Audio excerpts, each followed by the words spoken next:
The company publicly announced last week that it was shutting down its partner categories program to help improve people's privacy on Facebook. What it didn't mention was that the move is actually part of the company's efforts to comply with the GDPR, the new EU data protection law going into effect in May, which imposes consent requirements that make using third-party data more difficult. While it's nice to see Facebook deciding to implement this EU mandatory privacy change across the globe, it would be missing some of the larger picture to interpret this as a completely voluntary, privacy protective measure taken wholly in response to Cambridge Analytica.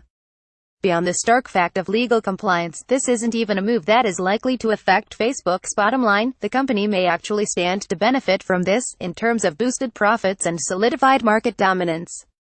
Even combined with the repackaged account settings also announced last week, winding down partner categories is nowhere near the level of deep, structural change Facebook needs in order to protect privacy in the wake of the Cambridge Analytica scandal. Partner categories is a program that has allowed advertisers to use data from 7 third-party data broker partners, layered on top of Facebook data, to target users with ads. Facebook purchases the third-party data, on behalf of an advertiser, directly from the data broker. Unlike some articles have suggested, the third-party data broker partners do not get Facebook data via this program, but they do get a cut of the advertising sale. Cutting off this program means advertisers will be serving ads to you based only on your Facebook data, plus any data the advertisers themselves have, which means Facebook gets to keep all this money. Facebook's greatest data source for targeting users is the data it has itself amassed, and continues to amass, about all of its users.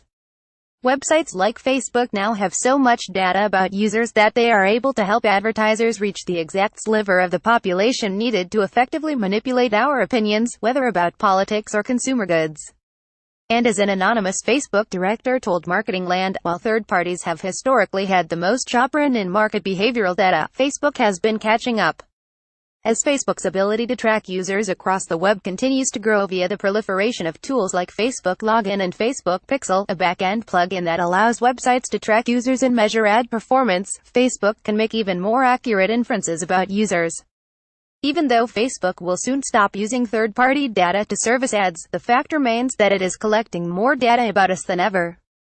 Unlike the company's public announcement, Facebook's email to advertising partners about the end of the partner categories program did mention the General Data Protection Regulation, GDPR, which applies to all companies that process any personal data of EU residents. As Facebook explained in this email, partner categories will shut off in the EU on May 25, 2018, the day the GDPR goes into effect, and at the end of September for the rest of the world.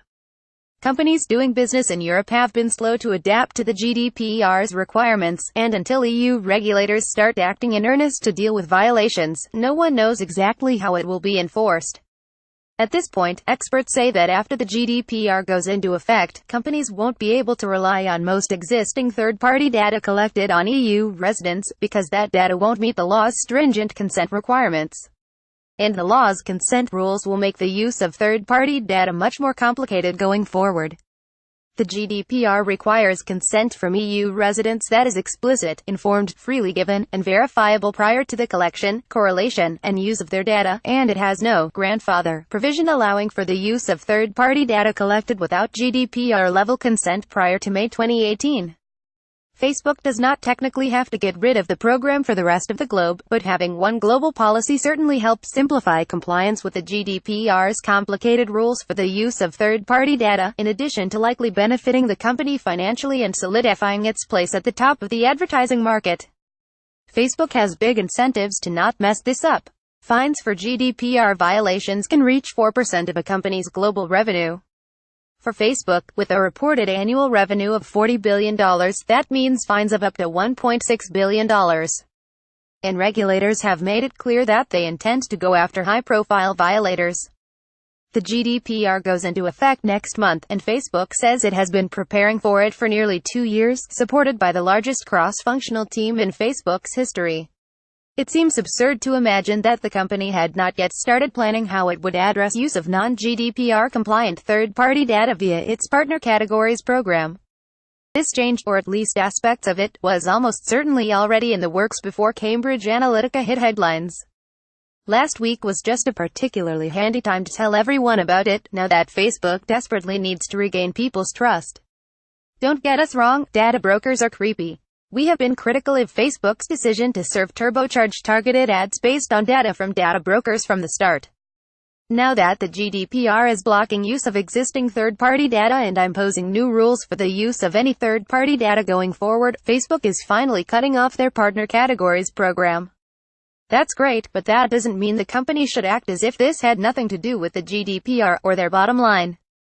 Facebook's announcement about winding down partner categories is at best evidence of an attempt to comply with the EU's privacy law, and at worst a misleading attempt to save face via changes that will actually benefit the platform. This is not what proactive privacy protections look like. Privacy protections that are concrete and user-focused are going to require the company to forego extracting as much value as possible from each and every user and do some real, hard thinking about its business model. If Facebook wants to demonstrate that it cares beyond legal compliance, it needs to make far broader changes.